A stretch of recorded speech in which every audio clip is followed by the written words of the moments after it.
ಆತ್ಮೀಯ ಎಲ್ಲ ಕನ್ನಡದ ಮನಸ್ಸುಗಳೇ, ಅಭಿಮಾನಿಗಳೇ, ವೇದಿಕೆ ಮೇಲೆ ಉಪಸ್ಥಿತರಾಗಿರ್ತಕ್ಕಂಥ ಪ್ರತಿಯೊಬ್ಬರ ಹೆಸರುಗಳಲ್ಲಿ ಎಲ್ಲ ಗಣ್ಯಮಾನ್ಯರೇ, ತುಂಬ ಒಳ್ಳೆಯ ಕಾರ್ಯಕ್ರಮ.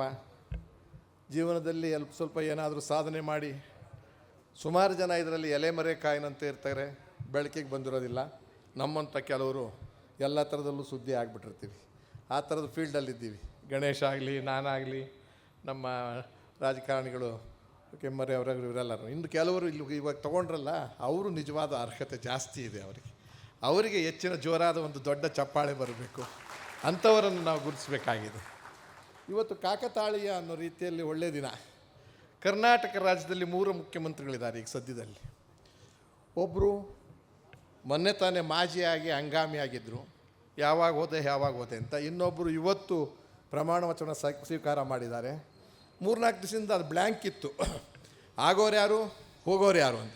ನಾನು ಒಬ್ಬ ನಿಮ್ಮ ಹೃದಯದಲ್ಲಿ ಪಾಯಿಮಾಗಿ ಪರ್ಮನೆಂಟ್ ಮುಖ್ಯಮಂತ್ರಿ.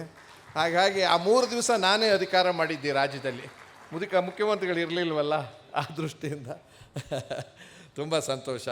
ಭಾಳ ವೇದಿಕೆ ಮೇಲಿರೋರ ಬಗ್ಗೆ ಹೇಳೋದು ದೊಡ್ಡ ಸಾಧಕರಾಗಿದೆ. ನಾನು ದೊಡ್ಡ ಸಾಧಕ ಅಂತ ಹೇಳೋಕ್ಕೆ ಇಷ್ಟಪಡೋದಿಲ್ಲ. ಈಗ ಸೈಂಟಿಸ್ಟ್ ಒಬ್ಬರು ಇದ್ದಾರೆ, ಅವ್ರ ಮುಂದೆ ನಾವು ಯಾವ ಸಾಧಕರು? ಎಲ್ಲೋ ಯುದ್ಧ ಮಾಡ್ತಿದ್ರೆ ಆ ಬಾಂಬ್ಗಳನ್ನು ತಡಿತಕ್ಕಂಥ ಶಕ್ತಿಯ ಒಂದು ಕಂಡಿಡ್ತಕ್ಕಂಥ ಒಬ್ಬ ವ್ಯಕ್ತಿ ಅಂತ ಅಂದರೆ, ನಾನು ಅದಕ್ಕೆ ಅವರಿಗೆ ಕೇಳ್ತಿದ್ದೆ, ಪಕ್ಕದಲ್ಲಿ ಸ್ವಾಮಿಗಳಿದ್ದರು, ಸ್ವಾಮಿಗಳಿಗೆ ಹೇಳಿದೆ, ಈ ರಾಜಕೀಯ ಯುದ್ಧ ಆಗ್ತಿದೆಯಲ್ಲ, ಅದಕ್ಕೇನಾದರೂ ಒಂದು ಬಾಂಬ್ ಕಂಡುಹಿಡಿಯೋಕ್ಕಾಗುತ್ತಾ ಗುರುಗಳೇ? ನೋಡಿ, ಪ್ರಯತ್ನ ಮಾಡಿ, ಶಕ್ತಿ ಇದ್ದರೆ ಅಲ್ಲಲ್ಲಲ್ಲಲ್ಲೇ ಅದು ಮುಗಿದೋಗ್ಬಿಡ್ಬೇಕು, ಸುಟ್ಟೋಗ್ಬಿಡ್ಬೇಕು, ಆ ಥರ ಏನು ಮಾಡೋಕ್ಕೆ ಸಾಧ್ಯ ಇದೆ? ಈಗ ಇಡೀ ರಾಷ್ಟ್ರದಲ್ಲಿ, ಪ್ರಪಂಚದಲ್ಲಿ ಟ್ರಂಪಿಂದ ಹಿಡಿದು ಎಲ್ಲ ಕಡೆಯೂ ಈ ಸಮಸ್ಯೆ ಇದೆ. ನೀವು ಮೇಲ್ಗಡೆ ಹಾರಾಡೋ ಬಾಂಬ್ಗಳಿಗಿಂತ ಈ ಬಾಂಬ್ಗೆ ಏನಾದರೂ ಒಂದು ಉತ್ತರ ಕಂಡುಹಿಡಬೇಕಾಗಿದೆ. ಇದಕ್ಕೆ ನೀವು ಎಲ್ಲರೂ ಸೇರಿ ಉತ್ತರ ಕೊಡ್ಬೋದು.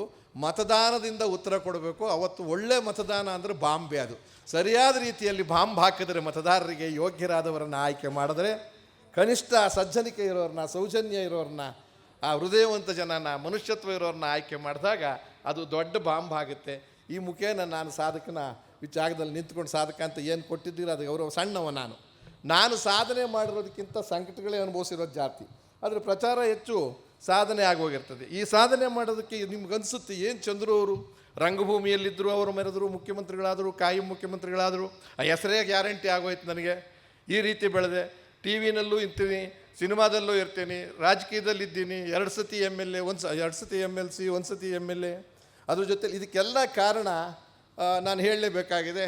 ಮದುವೆ ಆದಮೇಲೆ ನನ್ನ ಹೆಂಡತಿ ಬಂದ ಮೇಲೆ ಕಾಕತಾಳೀಯ ಅನ್ನೋ ರೀತಿಯಲ್ಲಿ ನನಗೆ ಈ ರೀತಿಯ ಸಿಕ್ಕೋಯ್ತು. ಹಾಗಂತ 2-3 ಮದುವೆ ಮಾಡ್ಕೊಂಡಿಲ್ಲ, ಇನ್ನೂ ಏನಾದರೂ ಸಿಗುತ್ತೆ ಅಂತ. ಒಬ್ಬರೇ ಬಂದಿದ್ದಾರೆ, ಪದ್ಮ ಅಂತ, ನನ್ನ ನಮಸ್ಕಾರ ಹಾಕ್ಬಿಟ್ಟು, ಪದ್ಮ ಅಂತ ಬಂದಿದ್ದಾರೆ ನಮ್ಮ ಶ್ರೀಮತಿಯವರು. ಅವರ ಮದುವೆ ಆದಮೇಲೆ ಈ ಒಂದು ಸಾಧನೆಗೆ ಹಿಂದ್ಗಡೆ ಯಾರ್ಯಾರು ಇರ್ತಾರೆ, ಗಂಡಿಂದ ಹೆಣ್ಣು, ಹೆಣ್ಣಿಂದ ಗಂಡು ಅಂತಾರಲ್ಲ, ಆಗ ನನ್ನಿಂದ ಒಂದೇ ಹೆಣ್ಣು ಇದ್ದಿದ್ದರಿಂದ ಈ ಸಾಧನೆ ಮಾಡೋಕ್ಕೆ ಸಾಧ್ಯ ಆಯಿತು ಅನ್ನೋ ಮಾತನ್ನು ಹೇಳ್ತೀನಿ. ಕಾಕತಾಳೀಯ ಸಾಧನೆ ಮಾಡಬೇಕು ಅಂತ ಹೋಗಲಿಲ್ಲ, ಏನೂ ಮಾಡೋಕ್ಕಾಗದೆ ಯಾವ್ಯಾವ ಜಾಗದಲ್ಲಿ ಕೈ ಇಟ್ಟನೋ ಅದೆಲ್ಲ ಸಕ್ಸಸ್ ಆಯಿತು, ಹಿಡ್ಕೊಂಡೆ ತಪ್ಪುಗಂಡೆ. ಹಾಗಾಗಿ ಇವತ್ತು ರಂಗಭೂಮಿಯಲ್ಲೂ ಬಿಟ್ಟಿಲ್ಲ, ಟಿ ವಿಯನ್ನು ಬಿಟ್ಟಿಲ್ಲ, ಸಿನಿಮಾವನ್ನು ಬಿಟ್ಟಿಲ್ಲ, ಕನ್ನಡದ ಹೋರಾಟವನ್ನು ಬಿಟ್ಟಿಲ್ಲ, ರಾಜಕೀಯ ಶುದ್ಧೀಕರಣಕ್ಕೂ ಕೈ ಹಾಕಿದ್ದೀವಿ, ಮತ್ತು ನಾನಾ ರೀತಿಯಲ್ಲಿ ನನ್ನ ಸಮಾಜ ಸೇವೆಯನ್ನು ನನ್ನ ಕೈಲಾದಷ್ಟು. ಇದರ ಜೊತೆಯಲ್ಲಿ ನನಗೆ ಸಿಕ್ಕಿರ್ತಕ್ಕಂಥದ್ದು ಇವತ್ತು ಇಷ್ಟು ಆತ್ಮಸಾಕ್ಷಿಯಾಗಿ, ಸಾಧಕನ ಜೊತೆಯಲ್ಲಿ ಸಾಧಕರನ್ನು ಹಮ್ಮು ಬಿಮ್ಮು ಇಟ್ಕೊಳ್ಬಾರ್ದು.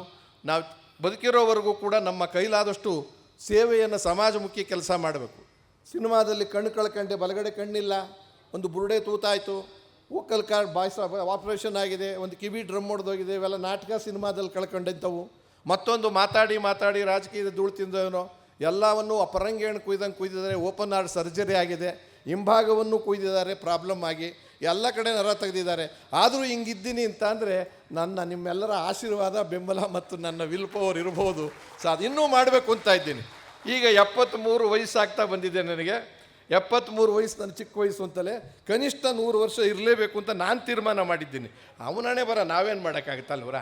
ಇನ್ನೂ ಒಂದು ತೀರ್ಮಾನ ಮಾಡಿದ್ದೀನಿ, ನಾನು ಯಾಕೆ ಸಾಯಬೇಕು? ಸಾಯೋದೇ ಬೇಡ. ಯಾಕೆಂದರೆ ನಾನು ಸತ್ತ ಮೇಲೆ ನೀವೇನು ಪ್ರಶ್ನೆ ಕೇಳೋಕ್ಕಾಗುತ್ತೆ? ನಾನು ಇರೋದೇ ಇಲ್ವಲ್ಲ. ಹಾಗಾಗಿ ಈ ಒಂದು ರೀತಿಯಲ್ಲಿ ಸ್ವಾಮಿಗಳು ಮಾತಾಡ್ತಾ ಇರ್ತಾರೆ, ನಿಮ್ಮ ಆರೋಗ್ಯ ಅಂತ ಬಂದಾಗ ಈ ರೋಗದ್ದು ಡಾಕ್ಟ್ರ್ ಯಾರೋ ಒಬ್ಬರು ಮರದ್ದು ವಿಚಾರದಲ್ಲಿ ಡಾಕ್ಟ್ರ್ ಹೇಳ್ಕೊತಿದ್ದಾರೆ ಅವ್ರ ಗೆಳೆಯರು. ಅವರು ತುಂಬ ಒಳ್ಳೆ ಕೆಲಸ ಹೇಳಿದ್ರು. ನಾವು ಮಾತಾಡುವಂಥವ್ರಿಗೆ ರೋಗಗಳು ಬೇರೆ, ಮಾತಾಡದೇ ಇರೋ ಮರಗಳ ರೋಗವನ್ನು ಪರಿಶೀಲನೆ ಮಾಡಿ ಪರಿಹಾರ ಹುಡುಕಿ ಅದಕ್ಕೆ ಜೀವ ತಿಂದು ಅವು ಯಾವತ್ತೂ ಸಮಾಜ ಮುಖಿ ಅಲ್ಲದೆ ಬೇರೆ ಏನೂ ಕೆಲಸನೇ ಮಾಡಿಲ್ಲ. ಅದು ಅಷ್ಟು ಕೊಟ್ಟಿರೋದೇನು ಅಂತಂದರೆ ಆಕ್ಸಿಜನ್ನು. ನಾವು ಕಾರ್ಬನ್ ಡೈಆಕ್ಸೈಡು ಎಲ್ಲ ಕಡೆಯಿಂದ ಕೊಟ್ಕೊಂಡು ಬಂದಿದ್ವಿ ನಾವು. ಅದನ್ನೆಲ್ಲ ಶುದ್ಧೀಕರಣ ಮಾಡಿ ಈ ಥರದ್ದೆಲ್ಲ ಒಂದು ನೋಡಿದಾಗ ನಾವು ಯಾವುದು ದೊಡ್ಡ ಸಾಧನೆ ಮಾಡಿಲ್ಲ. ಆದರೂ ನನ್ನನ್ನು ಗುರ್ತಿಡಿದಿರ್ತಕ್ಕಂಥ ಝೀ ಮೀಡಿಯಾ ಕನ್ನಡ ಮತ್ತು ಇಲ್ಲಿ ದೊಡ್ಡ ಗಣೇಶ್ ಇದ್ದಾರೆ, ರಾಜೇಂದ್ರ ಸಿಂಗ್ ಬಾಬು ಅವರು ತುಂಬ ಅದ್ಧೂರಿಯಾದಂಥ ಸಿನಿಮಾಗಳನ್ನು ಕೊಟ್ಟಿರೋರು. ಅವ್ರ ಸಿನಿಮಾಗಳಲ್ಲೂ ನಾನು ಮಾಡಿದ ಭಾಗ್ಯ ನನಗೆ ಸಿಕ್ಕಿದೆ. ಆ ಥರದಲ್ಲಿ ನಮಗೆ ಬೇಕಾದ ರೀತಿಯಲ್ಲಿ. ಹಾಗಾಗಿ ಇನ್ನೂ ನನಗೆ ನಿಮ್ಮೆಲ್ಲರ ಆಶೀರ್ವಾದ ಬೆಂಬಲ ಬರಲಿ. ನನ್ನ ಕೈ ಕಾಲು ಗಟ್ಟಿಗಿರೋವರೆಗೂ, ನನ್ನ ಜೀವಂತವಾಗಿರೋವರೆಗೂ, ಬುದ್ಧಿ ನೆಟ್ಟಿಗಿರೋವರೆಗೂ, ಮತ್ತೊಂದು ಯಾವುದು ಬಾಂಬು ಈ ಥರದವ್ರು ಕಂಡಿಡಿದು ನಮಗೆ ಅನ್ಯಾಯ ಆಗದೆ ಇರ್ತಾರೆ ನೋಡ್ಕೊಳ್ಳೋವರೆಗೂ ಕೂಡ ನಾನು ಸಮಾಜಮುಖಿ ಕೆಲಸವನ್ನು ಮಾಡೋಕ್ಕೆ ಪ್ರಯತ್ನ ಮಾಡ್ತೀನಿ.